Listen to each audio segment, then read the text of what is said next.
Hey everyone, has anybody seen me before and been to my other talks?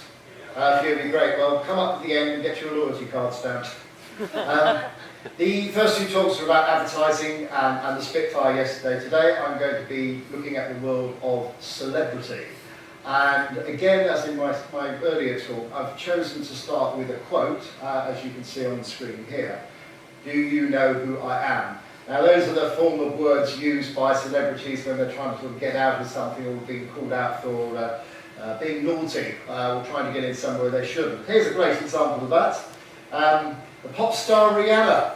She was in a nightclub, playing up, kicking over the tables, breaking glasses, etc. And she came up with the classic, do you know who I am? So that's where the title of today's talk comes from.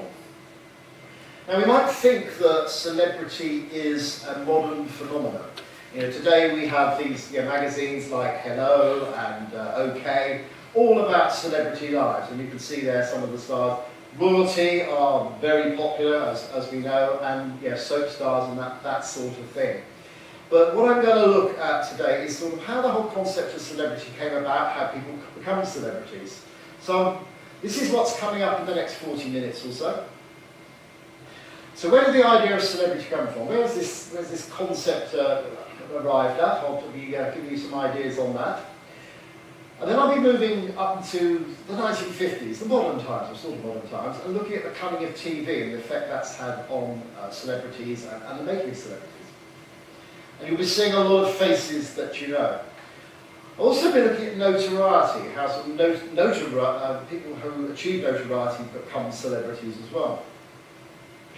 And the whole concept of the famous quote, famous for 15 minutes, I'll be looking a bit about that, and people who have been famous for 15 minutes. And you'll be seeing lots of faces that you know and you've probably half forgotten.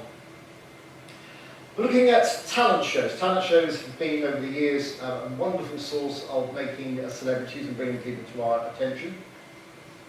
And this whole concept of famous for being famous, just people who have just appeared. We all know who they are, but we don't know why they're famous, what it is they've achieved. So that's what we're going to cover in the talk in the next 40 minutes or so. I'm going to take you back now, though, to the 17th century, and I'm going to suggest to you that the whole idea of celebrity came about through the royals. The royals were essentially the first celebrities. What's my line? Well done. Yeah, that's what's my line. Now, I can't claim to know any of the people, met any of the people I'm talking about today, apart from one. I'm going to tell you about it now. It's really quite an interesting, actually quite a tragic story. One of the popular panelists on What's My Line, who was a big star in the 50s and 60s, she also appeared on Any Questions, was a lady called Lady Isabel Barnett. And you can see her there, advertising televisions. Do you remember her? Yeah, Lady Isabel Barnett. And some years ago, after I left university, I applied to go on a journalism course, and I was asked to write a piece about the day in the life of a prominent local person. So I wanted to impress, and I found out that Lady Isabel Barnett, who incidentally was a lady because her husband was a sir. She wasn't actually a member of the aristocracy, although a lot of people thought she was, but she had a very aristocratic air. Anyway, I wanted to impress, and I managed to get an interview with Lady Isabel Barnett. I wrote to her secretary, got a nice letter back, and I went to her house, met her, had tea with her, and recorded an interview with her on a cassette recorder. Felt like a Michael Parkinson I did. I was really glad. She was a lovely lady, very generous, gave me a lot of her time, and it was fantastic. I got back thinking, oh, this is good. And there she is there. So, and she's said to have had the brains of Margaret Thatcher and the stage presence of Grace Kelly. So she was quite a lady. Well, unfortunately, I met her in 1980, and she'd been out of the limelight a bit by then, but then she broke into the limelight in a very unfortunate way. And some of you might remember this. She was accused of shoplifting in her local store. Do you remember that? Yeah?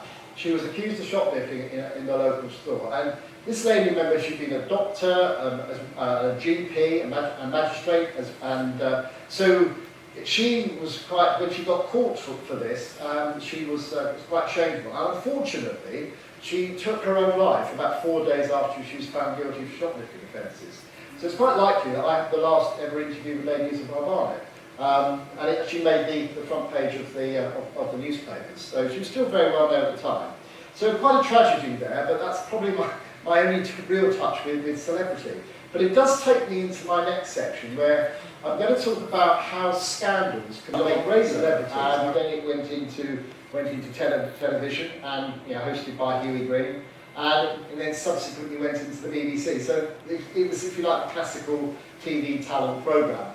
And it produced a huge number of well-known names.